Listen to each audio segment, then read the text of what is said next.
ప్రజలకు చేరువవుతున్నాయి, ప్రతి గడపకు చేరువవుతున్నాయి, పేదవాళ్ళ ఇంటికి చేరువవుతున్న సందర్భం లోపల చాలా మంది లోపల అనుమానాలు ఉన్నాయి. అంటే మాకు 6 గ్యారంటీలు వచ్చినాయి కానీ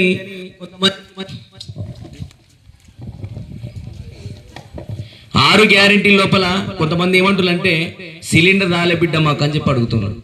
సిలిండరు 500 రూపాయలకు సిలిండర్ అని చెప్పినాము, 500 రూపాయలకు సిలిండర్ వస్తలేదు అంటున్నాం.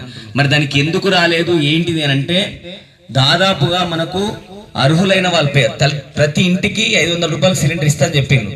రాకపోవడానికి కారణం ఏంటంటే అమ్మ సిలిండర్ మనకు గ్యాస్ ఆఫీస్ ఉంటుంది కదా, అక్కడికి పోయి మనం ఏం చేయాలంటే కేవైసీ చేయించాలి.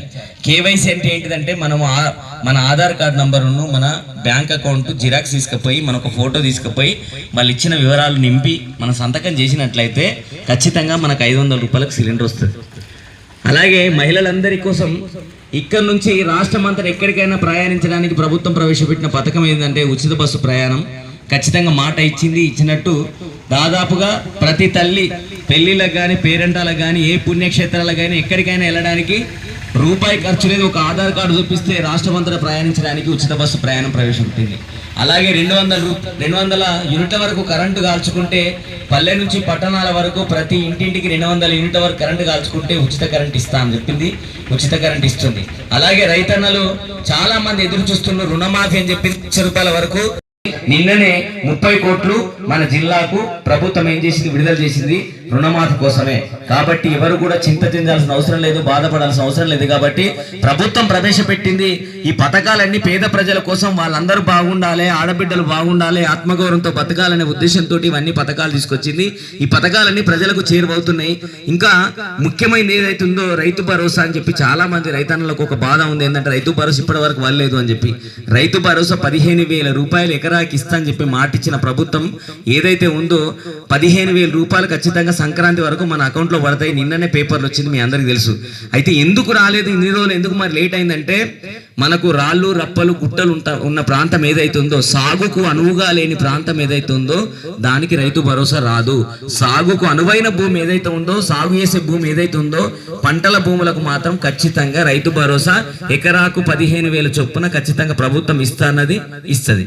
ఇంకొక విషయం ఏంటంటే దాదాపుగా మన పిల్లలు పీజీలు చేసి బీడీలు చేసి ఉద్యోగాలు రాక నిరుద్యోగ సమస్యతో బాధపడుతున్న పిల్లలు ఎవరైతే ఉన్నారో దాదాపుగా చిన్న చిన్న కంపెనీ లోపల చిన్న చితక జీతాలకు పనిచేసుకుంటున్న పిల్లలందరి కోసం ఆలోచించి ఇప్పటి వరకు ఏడాది పాలన లోపల 50,000 ఉద్యోగాలు ఇచ్చిన ప్రభుత్వం ఇంకా 1,00,000 ఉద్యోగాలు ఇవ్వడానికి ప్రణాళిక సిద్ధం చేసింది.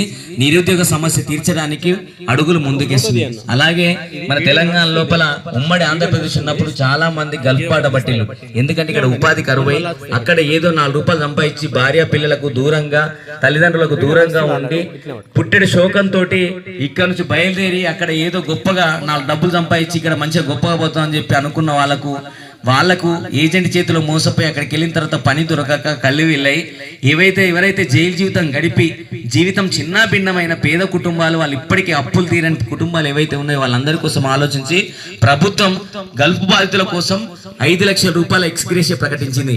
ఆ కుటుంబాల యొక్క లిస్టు తయారు చేసింది. వాళ్ళందరికీ ఖచ్చితంగా 5,00,000 రూపాయలు ఇస్తా అని చెప్పి ప్రభుత్వం చెప్పింది. ఇంకొక విషయం ఏంటంటే మనకు సన్నవడ్లు వేసుకున్న రైతన్నల కోసం క్వింటాలకు 500 రూపాయలు ఇస్తుంది, బోనస్ ఇస్తా అని చెప్పింది మాట.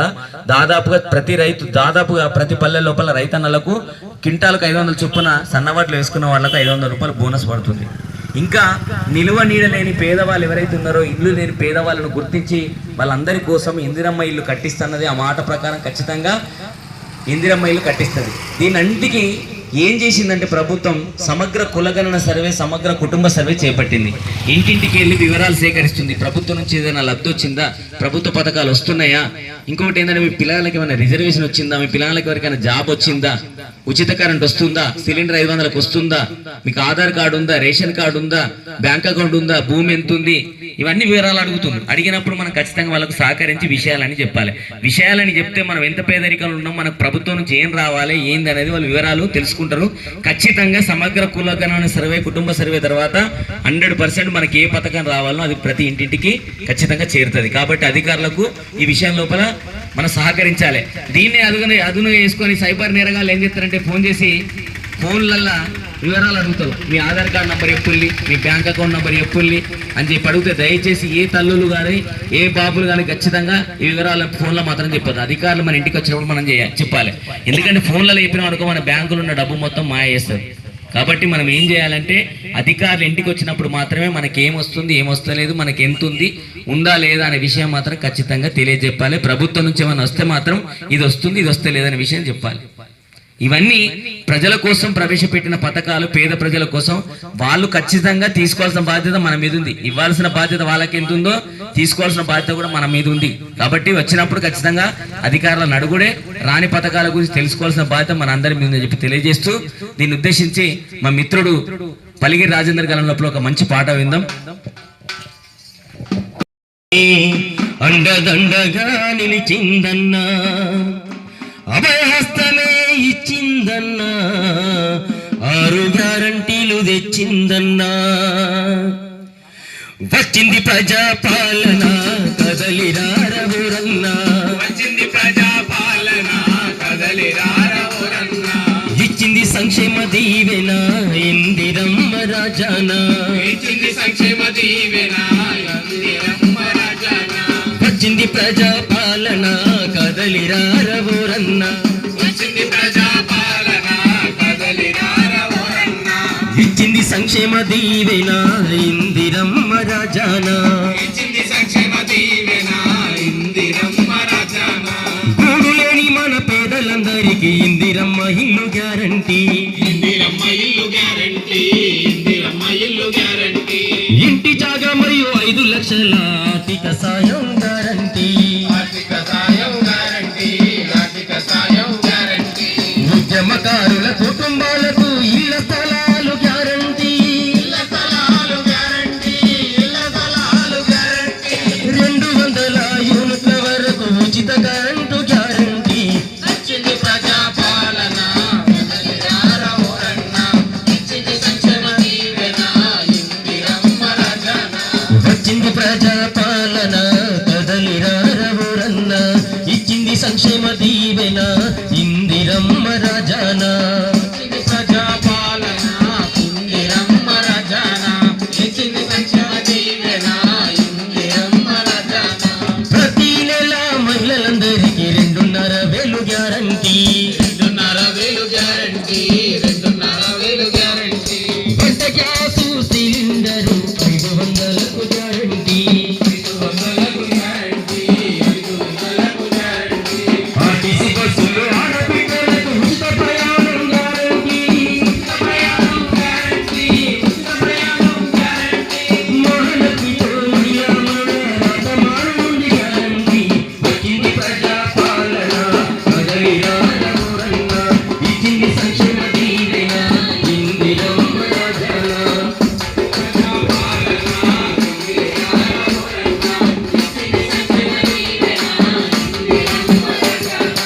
ఏటేటా రైతులందరికీ రైతు భరోసా గ్యారంటీ, రైతులు మరియు తోలు రైతుకు 15,000 గ్యారంటీ, 15,000 గ్యారంటీ, 15,000 గ్యారంటీ, ప్రతి ఏడు వ్యవసాయ కూలికి 12,000 గ్యారంటీ, 12,000 గ్యారంటీ, 12,000 గ్యారంటీ, వరి పంటలకు 500 బోనస్ కోట గ్యారంటీ, వచ్చింది ప్రజాపాలన కదలిరారవురన్నా, ఇచ్చింది సంక్షేమ దీవెన ఇందిరమ్మ రాజానా, వచ్చింది ప్రజాపాలన కదలిరారవురన్నా, ఇచ్చింది సంక్షేమ దీవెన ఇందిరమ్మ రాజానా, ఇచ్చింది సంక్షేమ దీవెన ఇందిరమ్మ రాజానా. కాబట్టి ప్రజలందరూ గొప్పగా ఉండాలి, వాళ్ళ జీవితం లోపల కొంత మార్పు రావాలి, పేదరికం రూపుమాపాలనే ఉద్దేశంతో ప్రభుత్వం ప్రవేశపెట్టిన పథకాలు. ఇంకా తల్లులందరి కోసం మహిళా సంఘాల లోపల వడ్డీ లేని రుణాలు 1,00,000 రూపాయల వరకు ఇస్తుంది. 1,00,000 రూపాయల వరకు రుణం తీసుకొని మనం స్వయం ఉపాధి కేంద్రం ఏదైనా పెట్టుకొని ఓ షాపో కిరాణా షాపో ఏదైనా ఉచితంగా అంటే మనం ఏదైనా కుట్టు మిషన్ కేంద్రం కానీ ఏదైనా పెట్టుకొని ఉపాధి పొందడానికి 1,00,000 రూపాయల వరకు రుణం ఇస్తుంది. మనం వడ్డీ లేకుండా మళ్ళా ప్రభుత్వానికి కట్టాల్సింది అంటే ₹1 కూడా వడ్డీ కట్టాల్సిన అవసరం లేదు. ₹1,00,000 వరకు తీసుకొని ఖచ్చితంగా మనం ఏదైనా ఉపాధి పెట్టుకొని మనం బతకడానికి వీలుగా ప్రభుత్వం ఆలోచిస్తుంది. ఇంకా ప్రభుత్వం తీసుకున్న నిర్ణయాలు ఏవైతే అంటే చాలా మందికి ఇంకొక విషయం కూడా ఉంది. తల్లులందరూ అందరూ అడుగుతున్నారంటే పెన్షన్ వస్తలేదు. పెన్షన్ అనేది డిసెంబర్ 7 వరకు ఖచ్చితంగా ప్రతి ఒక్కరి అకౌంట్ లోపల ఖచ్చితంగా ఉంటాయమ్మా పెన్షన్. అయితే దాదాపుగా ప్రక్షాళన చేసిన విషయం ఏంటంటే అధికారులు వచ్చి ఎందుకు అడుగుతున్నారంటే అర్హులైన వాళ్ళకు మాత్రమే వస్తుందమ్మా పెన్షన్. అర్హులైన వాళ్ళు అంటే ఎక్కడ తప్పిదం జరిగింది, ఎక్కడ లోటుపాట్లు ఉన్నాయి, ఎక్కడ ఏందనేది ప్రక్షాళన చేయడానికి ఏడాది కాలం పట్టింది ప్రభుత్వానికి. ఇప్పుడు ఎవరైతే అర్హులు ఉన్నారో వాళ్ళందరికీ ప్రభుత్వం నుంచి వచ్చే పథకాలు ఖచ్చితంగా వస్తాయి, పెంచిన పెన్షన్లు కూడా వస్తాయమ్మా. కాబట్టి ప్రజలందరూ ఎవరు కూడా తల్లులు కూడా ఏం కూడా అనుమానాలు ఏం లేవు. రైతు భరోసా పథకం కూడా 100% ఈ సంక్రాంతి వరకు వస్తాయని చెప్పి మాట ఇచ్చిళ్ళు, ఖచ్చితంగా వస్తాయి. రుణమాఫీ కూడా 30 కోట్ల రూపాయలు నిన్ననే రిలీజ్ అయినాయమ్మా. రుణమాఫీ కూడా మీ పేపర్లో చూస్తారు ఖచ్చితంగా, మీరు అందరికీ తెలుసుంటుంది. దాదాపుగా రుణమాఫీ అనేది 30 కోట్లు మన జిల్లాకు విడుదలైనాయి. రుణమాఫీ కాని వాళ్ళు చింతించవలసిన అవసరం లేదు, ఖచ్చితంగా వస్తాయి పైసలు. ఇంకా ఈ కార్యక్రమాన్ని ఉద్దేశించి మా తమ్ముడు అశోక్ గల్ ఒక మంచి పాట విందాం.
అవినీతికి తావులేని అధికారం చూపంగా,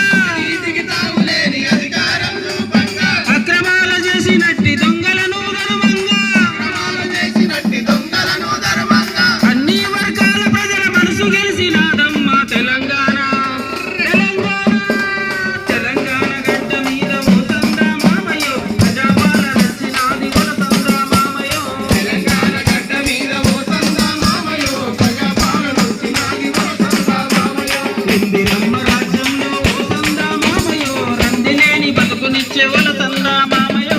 ఇందిరమ్మ రాజ్యంలో మోసందా మామయ్యో, రందిలేని బతుకునిచ్చే వలసందా మామయ్యో. రందిలేని బతుకునిచ్చే వలసందా మామయ్యో.